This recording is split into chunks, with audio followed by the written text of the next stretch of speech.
खुदावंद के नाम की तारीफ हो। हमेशा यीशु नाम को इज़्ज़त और जलाल मिले। मेरी हमेशा ये ख्वाहिश है कि खुदावंद तेरे नाम की इज़्ज़त हो और हम तेरे नाम की खातिर बेइज्जत किए जाएं।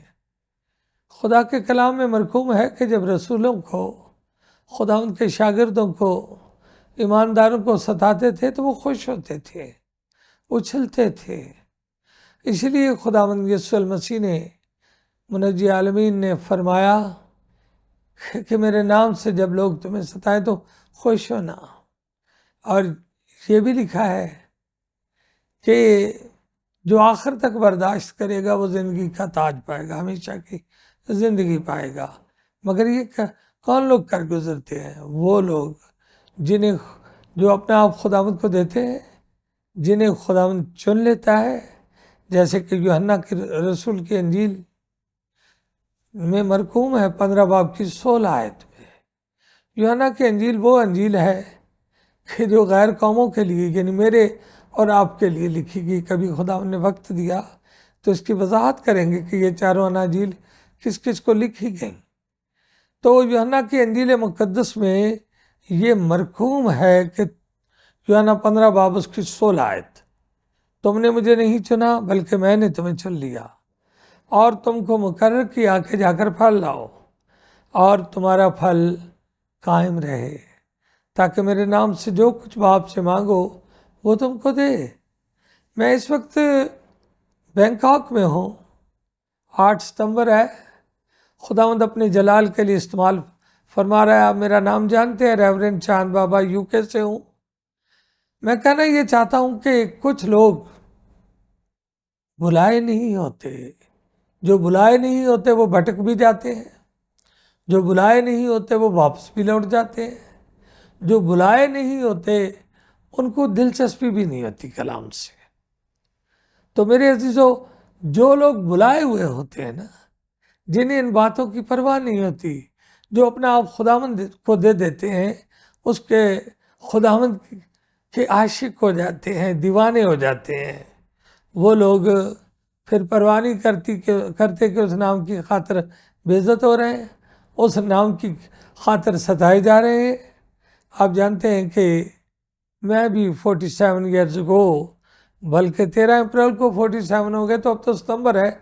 47.5 साल पहले जब खुदा ने नवाजा, जब उसने चुना, जब ये मालूम हुआ कि उसकी मर्जी के बगैर हम कुछ नहीं कर सकते, इसीलिए फरमाया कि तुमने मुझे नहीं चुना बल्कि मैंने तुम्हें चुन लिया। तो जब उसने चुन लिया तो उस नाम की खातिर बड़े दुख उठाए। आप सब जानते हैं कि बड़े बड़े दुख उठाए। हाँ, मुझे याद आ रहा है कि एक वाक़या यही बैंकॉक में, वो आमिर बेटा रहता है, सदीक का बेटा। सदीक के जो वालिद थे, यानी आमिर के दादा, वो बड़ा अच्छा भला उनका सही नाम था और वो चीचावती पाकिस्तान में बाबा टल के नाम से मशहूर हुए। उन्हें बाबा टल कहा गया और उसकी आज मैं वजाहत बताता हूँ कि ये कैसे बना, ये कैसे हुआ।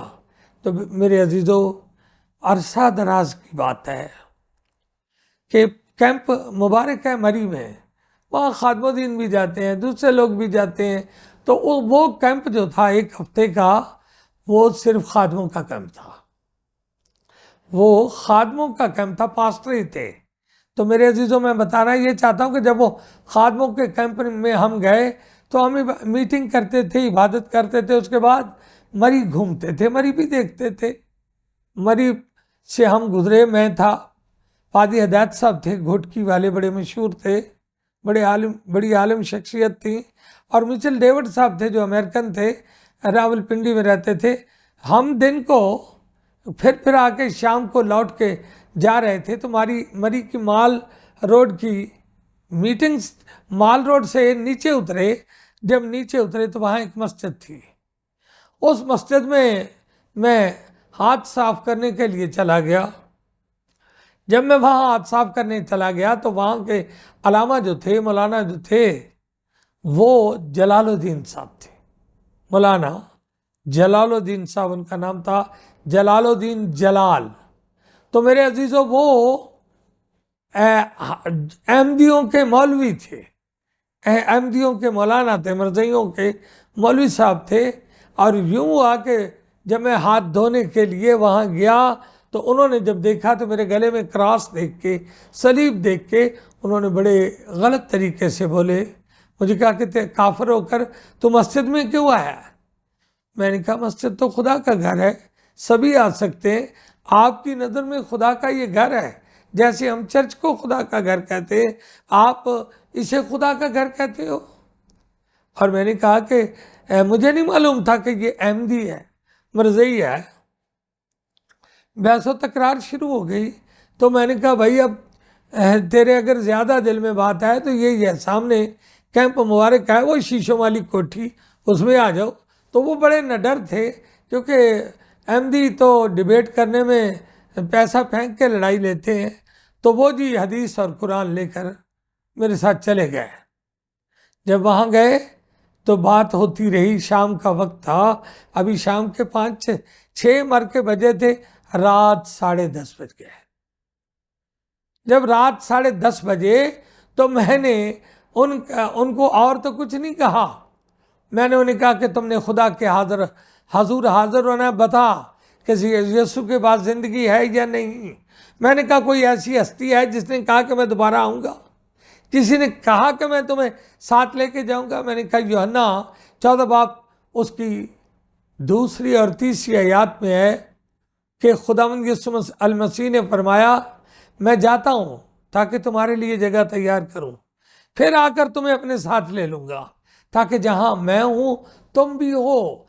और बड़ी बात ये कर दी कि मेरे बाप के घर में बहुत से मकान हैं, अगर ना होते तो मैं तुमसे कह देता। यानी मुकम्मल उनके शक की गुंजाइश ही नहीं। और जब ये हुआ, लेकिन एक ख़ास आयत भी है, वो ये है कि उसने कहा, खुदावंद ने फरमाया कि तुम, पहली आयत में यूहन्ना 14 की पहली है, कि तुम खुदा पर ईमान रखते हो, मुझ पर भी ईमान रखो। तो वो बातें जब शुरू हुई, कुछ बातें ऐसी हैं जो मैं नहीं करना चाहता, लेकिन उसका एंड क्या हुआ कि जब मैंने ये कहा कि कोई उनके अलावा ज़िंदगी दे सकता है, किसी ने कहा है मैं दोबारा आऊँगा, किसी ने कहा है मैं साथ लेके जाऊँगा, कोई ऐसा है जो मरने के बाद आसमान पर चला गया हो? तो वो कहने लगन कोई नहीं, कोई एक भी नहीं। तो मैंने कहा क्या तुम्हारे मिर्ज़ा साहब कह गए हैं कि मैं वापस आऊँगा? क्या मिर्ज़ा गुलाम अहमद कादियानी ने कहा कि मैं तुम्हें, कादियान वाले ने कहा कि मैं तुम्हें साथ ले चलूँगा? या कहा कि मेरे खुदा के घर में बहुत से मकान हैं? तो कहने लगा नहीं। तो मैंने कहा क्या मिर्ज़ा गुलाम अहमद कादियानी ने ये कहा कि मैं निजात तुम्हें दे सकता हूँ? क्या उन्होंने कहा उसने कि मेरे पास खुली इख्तियार है? मैंने कहा मेरे यीशु ने कहा कि बाप ने मुझे खुले इख्तियार सौंपा है। मुख्तसर यह है, कभी मौका मिला तो इस टेस्ट मनी को पूरे तरीके से बताऊंगा। रात 10:30 बजे उन्होंने मेरे और आपके खुदावंद यीशु मसीह को कबूल कर लिया। कबूल करने के साथ 3-4 साल मेरे साथ मनादी करते रहे, इस अरसा से भी ज़्यादा करते रहे। बात हो रही थी मरी में। उन्होंने मरी के बाकी दिन जो थे, मैंने कहा जी अब आप अहमदी होते हुए अपने जाओ मस्जिद में, उनसे सामान वामान उठा लाओ। तो कहने लगे जी जब यीशु को पहन लिया तो अब वापस जाना ही क्या, मुझे उस सामान की भी ज़रूरत नहीं, मुझे उन कपड़ों की भी ज़रूरत नहीं, मैं तो आपके उतारे हुए भी पहन लूँगा, अब मैंने ज़िंदगी यीशु को दे दी है। तो वो उस कैंप में 1 हफ्ता हमारे साथ रहे, खिदमत होती रही, कलाम होता रहा। वहाँ मैंने एक नज़म लिखी आखिरी दिन। मुझे कहने लगे जी आप शायर हैं तो आप कुछ लिखें। मुझे कहा गया कि कुछ लिखिए, तो मैंने वो नज़म लिखी। वो नज़म थी कि वानी मरिए वाह, वानी मरिए वाह, वानी मरिए वाह, वानी मरिए वाह, टेढ़ियाँ तिरछियाँ सड़कां तेरियाँ, सीधी नहीं कोई राह, वानी मरिए वाह, वानी मरिए वाह। क्योंकि फिर मैंने लिखा कि बिच पहाड़ा चढ़ दे लेंदे। जब फारग होते थे तो तमाम खादमुद्दीन जो थे क्या करते कि थे पहाड़ों पर चढ़ते थे, उतरना आना जाना। मैंने कहा बिच पहाड़ा चढ़ दे लेंदे, कभी भी नहीं सा थक दे। बेशक थक के चूर भी होंदे फिर भी रहंदे हसदे, वांग भरावां कट्ठे रहंदे साडे साहां दे विच साह। वाह नहीं मरिए वाह, वाह नहीं मरिए वाह। भाई हदायत मिचल डेविड और मैं कलाम सुनाते थे। मैंने कहा पादरी हदायत ते मिचल साहब नूं बंदा किवें भुलावे, गहरा कलाम ते गहरियां गल्लां खोल के आप सुनावे। पादरी हदायत ते मिचल साहब नूं बंदा किवें भुलावे, गहरा कलाम ते गहरियां गल्लां खोल के आप सुनावे। विच मैदाना जाके भाइयों बनिए असी गवाह। जैसे कि मैं अर्ज कर रहा था आपको कि वो जो मरी की नज़म थी और गुलनाज और साबर जो थे, जो मुलाजम थे, वो खाना पकाते थे। उन्होंने बोटियाँ खुद खा जानी, हड्डियाँ और शोरबा खादमों के लिए। कहने लगे हमारी तारीफ़। मैंने कहा गुलनाज दी खिदमत ताई भुल कदी ना जाना, साबर नाल सबर दे यारो दिता सानू खाना। बिस्किट उसने खूब खिलाए, गरम पिलाई चाह, वाह नहीं मरिए वाह, वाह नहीं मरिए वाह। तो आखिर पे मैंने लिखा वो आप सबके लिए भी है। वो था बेशक शक्लां भुल जावांगे, कोई बड़ी बात नहीं, बेशक शक्लां भुल जावांगे पर दिलों ना असी भुलाइए। बेशक शक्लां भुल जावांगे पर दिलों ना असी भुलाइए। यसू मसीह दी देओ गवाही जेड़े पासे जाइए। एक दूजे नूं करो सलामा, मलिए अपनी राह, वाह नहीं मरिए वाह, वाह नहीं मरिए वाह। जैसे कि मैंने कहा कि चाय मैं पीता नहीं था, लेकिन वो सरगोदे वाली बहन के घर गया। उन्होंने कहा बहन जी, मैंने कहने लगी भाई पारी साहब चाय पी लो। मैंने कहा जी बहन जी मैंने कभी चाय नहीं पी। कहने लगे सीधी तरह को बोतल पीनी है। उस वक्त से डर के मारे अब मैं आप सबसे ज़्यादा चाय पीता हूँ। तो मेरे अजीज़ों, वो मौलाना जलालुद्दीन जो थे उनका नाम हमने जलाल पतरस रखा। तो जलाल पतरस जो थे वो 3-4 साल मेरे साथ रहे। फिर उन्होंने सेमिनरी की शेखुपुरा में फिर मेरे पास आ गए और हम बाजारी मनादी इकट्ठे करते थे। हम एक करते करते चीचा वतनी में पहुँचे। चीचा वतनी में बाबा जी थे जिनका बेटा यहाँ जहाँ मैं आया हूँ बैंकॉक में इनका पोता है, आमर नाम है। उनके अपने बेटे का नाम सदीक था। सदीक का बेटा यहाँ बैंकॉक में आमर है। मैं तो मेरी गोद में खेला है आमी कहता था। तो मेरे अजीज़ों, उन्होंने कहा कि जलाल साहब, जलाल पतरस साहब, आपने अपने माँ बाप की कभी खबर ली? उन्होंने कहा जी उन्होंने मेरा आना जाना बंद कर दिया है, मेरे सर की कीमत रखी हुई है। तो आखिर क्या हुआ? फैसला हुआ कि जी आप जाओ। जब कहा कि जाओ तो मैंने कहा कि एक शर्त है, जब जाओ तो यीशु की गवाही देना, उसका प्रचार करना। लेकिन मेरे कहने से पहले ही वो मजबूत थे।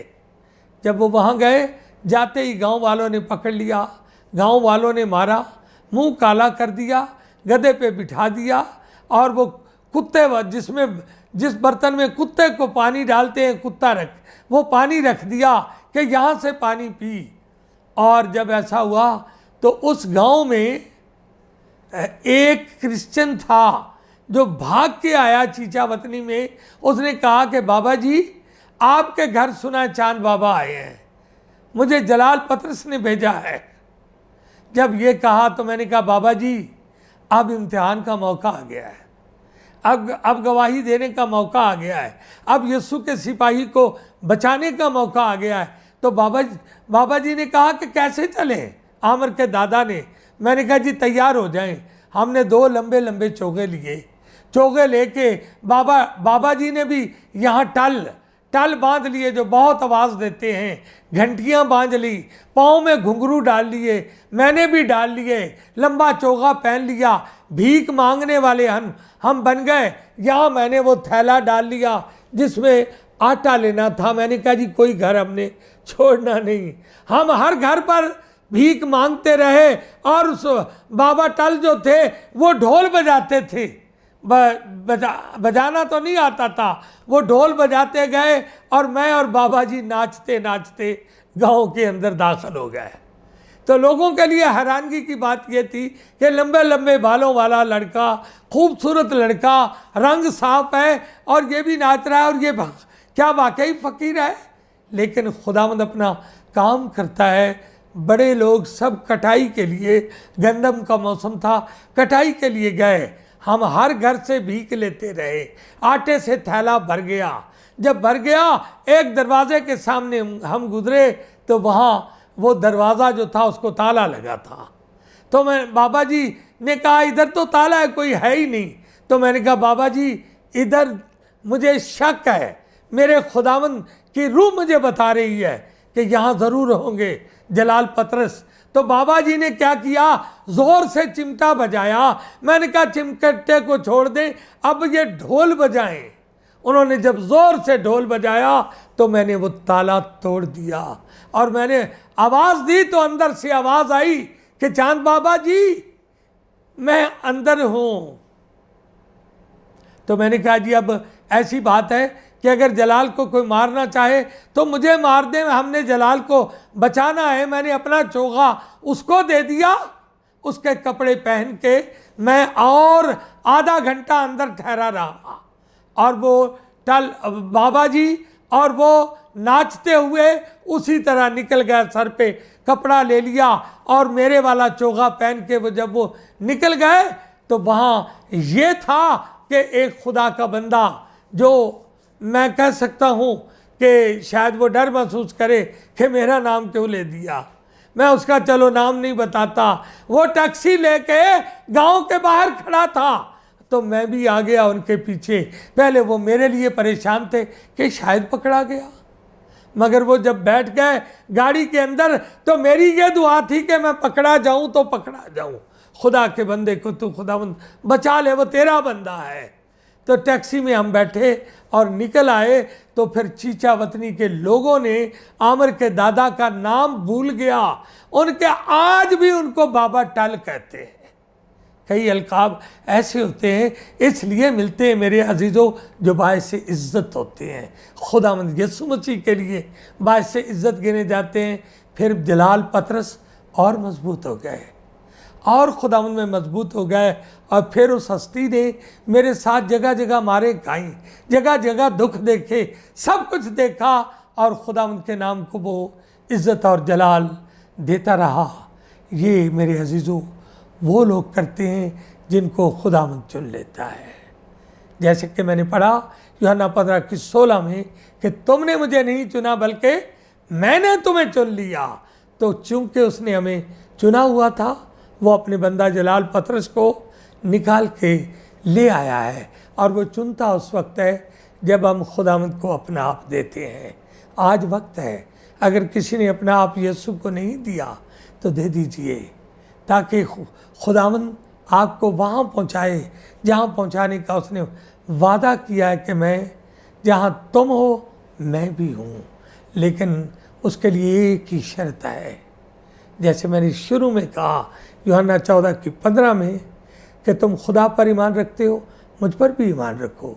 अजीज़ों उसके अलावा कोई और है ही नहीं, कोई और नहीं, आसमान और ज़मीन पर कोई दूसरा नाम नहीं बख्शा गया, वही निजात दे सकता है। तो उस निजात दहिंदा के कदमों में आने के लिए सिर्फ अपना आप उसको देना होगा, हमेशा की ज़िंदगी के लिए। ये ज़िंदगी थोड़ी है, यूहन्ना मुकाशवा 2:10 में लिखा है कि जान देने तक भी वफादार है तो मैं तुझे ज़िंदगी का ताज दूंगा। अगर आप हमेशा की ज़िंदगी का ताज देते हो तो मैं आपसे दरख्वास्त करता हूँ कि अभी अपना आप दे दीजिए, ऐसा ना हो कि वक्त गुजर जाए। एक लड़की थी, उसने अपनी नोटबुक पे लिख लिया कि मैं कल तौबा कर लूँगी। वो रोड क्रॉस किया और जब वो किया तो एक्सीडेंट हो गया, मर गया और वो पेज निकल के नोटबुक का सामने आ गया कि मैं कल तौबा कर लूँगी। तो ऐसा ना हो कि कल गुजर जाए। खुदावंद आपको हम सबको बड़ी बरकत दे। आमीन।